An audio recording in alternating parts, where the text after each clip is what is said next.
The New York Jets are in a prime spot to pull off a trade.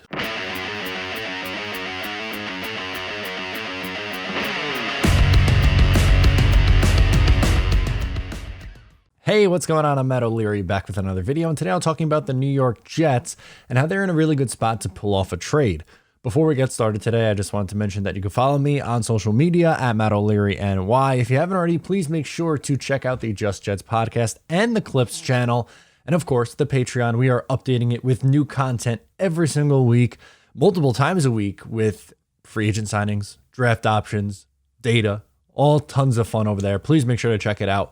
Link to that is down below in the description. So Connor Hughes mentioned something on Twitter that I will share with you guys, and we'll kind of just talk through it and maybe talk about two guys that they could target. So what he said was this: story on contract details of free agents signed by the Jets once filed to NFLPA filed. Trend on all deals 2+ years. The big cap hits are pushed towards 2023, not 2022. So what does that mean? The Jets have positioned themselves where if they want to add a big cap number this year, they can. Now, again, they don't have to, but you would assume that with where the Jets are in their rebuilding process,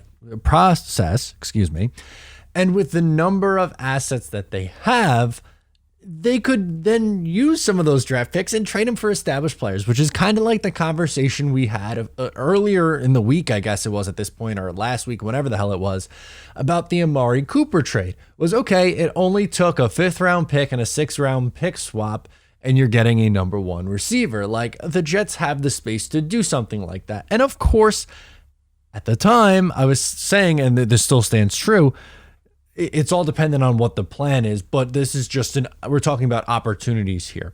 And the two guys that come to mind, I should say, about guys who can be on the move. First is Danielle Hunter. We'll get into him. Now, last year he played just 7 games, and in 2020 he missed the entire season.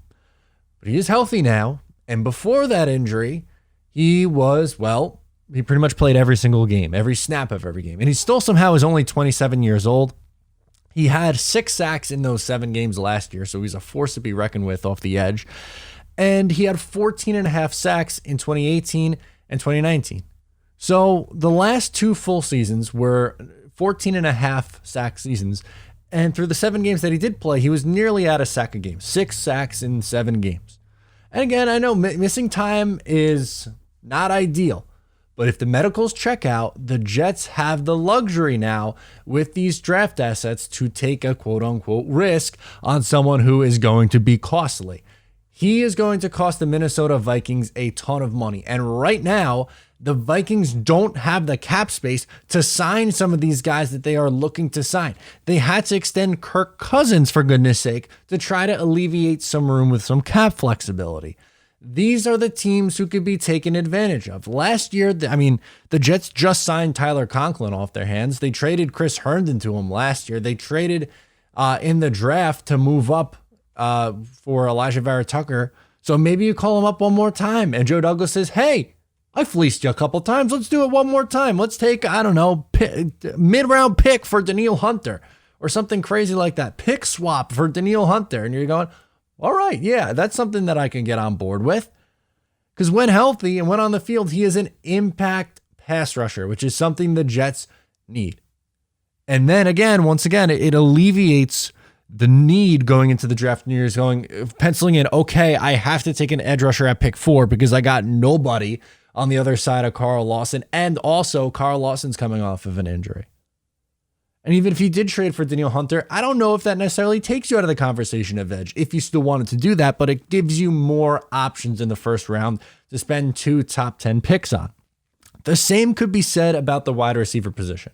To me, right now, assuming no trade, it seems like a wide receiver would make a ton of sense at pick 10. But if you take a mid-round pick and flip it for, Robert Woods, who is supposedly on the move, he's 30 years old, or he will turn 30 years old. He's only 29 right now. Last year, 9 games, 556 yards, 4 touchdowns. The 3 years prior, he went over 900 yards every single year, including 1,100 in 2019 and 1,200 in 2018. What I love about him is not only is he a great route runner, which is perfect for this system, as we know, He's a good blocker too. That's two things that stand out that are extremely important in what the Jets prioritize from their wide receivers. So if he's available and he's signed at a reasonable number over the next few years, and I know like 30 years old, do you really want receivers like that? But it's not that costly to get out of, number one. And number two, like it just screams, hey, this is perfect for the system. And we know like Sean McVay's offense, they all come from the same coaching tree. Everyone's under the same coaching tree. So while it's not the exact same carbon copy offense, it's similar enough. And I just think it would be a perfect fit. So those are just two names that come to mind, but the Jets have themselves in a good position, and it's been a little quiet in free agency. Maybe, who knows, when I'm making this video, maybe they'll be doing something new, but I just thought it would be a good opportunity to talk about, well, the possibility that they have to make a trade due to, well, Joe Douglas setting them up in this way. So I don't know. I feel like these deals are kind of hinting at them making a move, and I don't think it'll be nearly as costly as some are anticipating because of the cap numbers attached. Let me know what you think down in the comments below or on social media. Thank you so much for tuning in today. Once again, please subscribe if you are new, and I'll talk to you next time.